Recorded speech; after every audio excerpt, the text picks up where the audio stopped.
Hey guys, hope you're all doing well, staying safe and healthy during this weird time we're in. This is the first of a series of videos I'm going to put up for you throughout this remote learning to hopefully, keep you going in some math. These first couple will just be some review of stuff from right before spring break, and then we'll go on into our last unit and go from there. So, this first one's just going to be a review of factoring and expanding of our polynomials. So let me make sure that I've got my pen here working. Let's go with green. Hold on. Oh, there we go. So I'm going to just go through a few examples, give you some to try. Also, the practice problems on Schoology, try those. And then the Schoology quiz, uh, the actual graded part, make sure that gets done as well. So, factor the following polynomial, assuming a factor exists at 5. So, we have this fourth degree, and we need to factor it. So, first thing is we look for greatest common factors and see if we can get rid of an easy one. So, right away I can see that there is an x in each of the terms. So if I factor out an x, I'm just going to write my factors over here. I am left with x to the 3 minus 12x squared plus 47x minus 60. It may or may not help us out a little bit at the start, but we'd have to do it at the end anyways. So from here, this is a third degree polynomial. We can't just straight up factor it. We have to use something like synthetic division. So remember synthetic division, we put the coefficient, making sure we keep track if we have anything missing. My factor goes on the outside. Bring down the first number. 5 times 1 is 5, so negative 7. 5 times negative 7 is negative 35. Add these, I get 12. 5 times 12 is 60, and I get 0.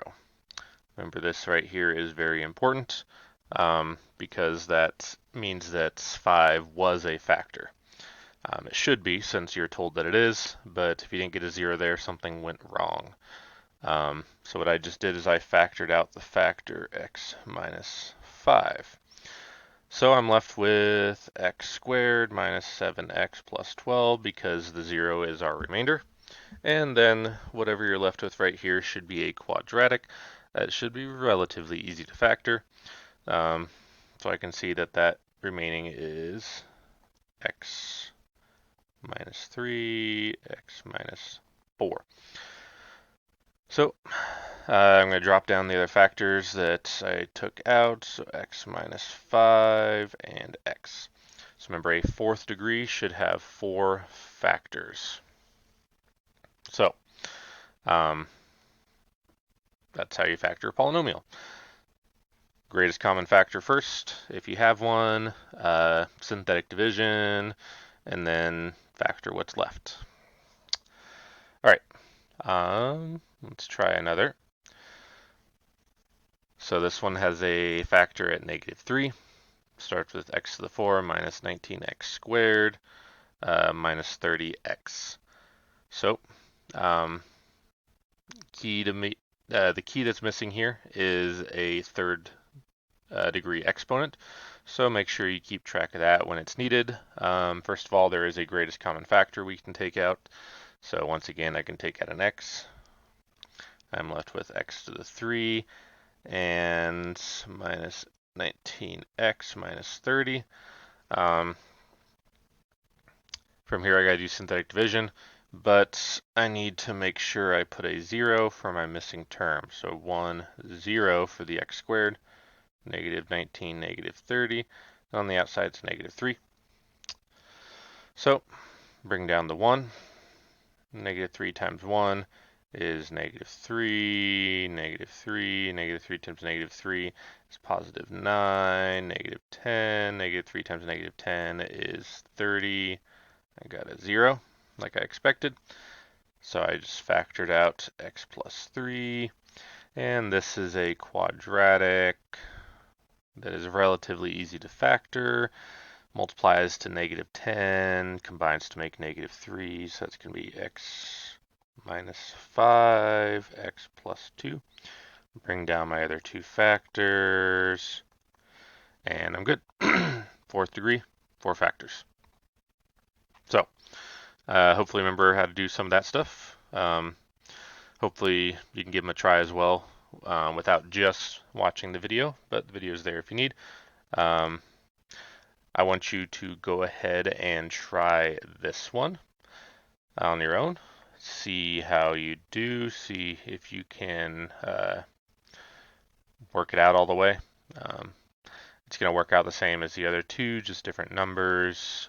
Greatest common factor first, synthetic division, factor the remaining quadratic, and you're good with that one. So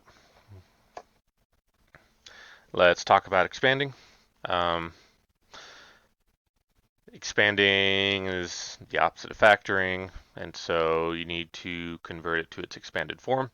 When you have only 2 sets of parentheses, I mean, that should be very common knowledge right now to use FOIL, but more than 2 is where people get tripped up.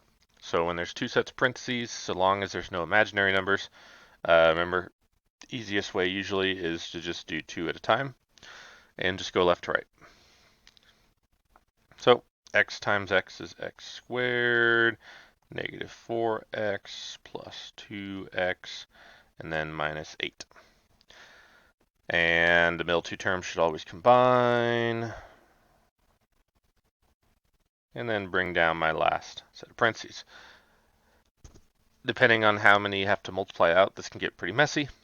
So I'm just going to use FOIL still. X squared times x is x cubed.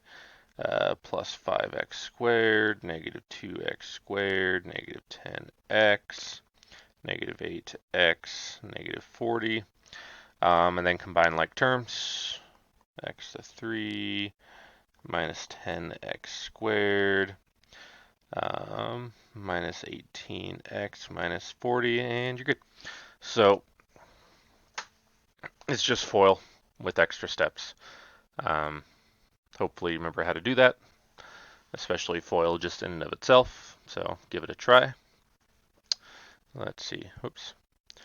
Sometimes it won't be given to you in factored form. Sometimes you have to write the polynomial in factored form first and then expand it. So just remember that when you're given the roots, so we have a -1, a 6, and a -4, that means our factored form is going to be x plus 1, x minus 6, x plus 4. Remember, anytime you're taking out or putting in a number into the parentheses, it has to go in as the opposite. So now our problem looks a lot like the last problem. 3 sets of parentheses. First two, x squared minus 6x plus x minus 6. Combine the middle, x squared minus 5x minus 6, and x plus 4. Also, I should note it doesn't matter what order you put these in the start. Okay, it'll work no matter what, no matter what order you do them in. All right, going from there, x squared times x is x cubed plus 4x squared minus 5x squared minus 20x minus 6x minus 24. Combine like terms, x cubed minus x squared minus 26x minus 24. And there's our answer. So you also should have a degree polynomial that matches the number of factors. So notice both of these have 3 factors, so it's a third degree. So just remember to do that. And it's a good way to check that you know what you're doing. Go ahead and try this next one on your own. And if you need help, you can always do the office hours, check in and ask some questions. Or on the practice sheets or on the Schoology quiz, if you want to ask questions, feel free to hop in and chat. And that's it for this one. Next one is going to be on imaginary numbers, so that should be up within a couple days. Should be putting 2 of these up per week for you to get some extra practice. So hope you're doing well. Hope your families are healthy, and I'll talk to you some other time.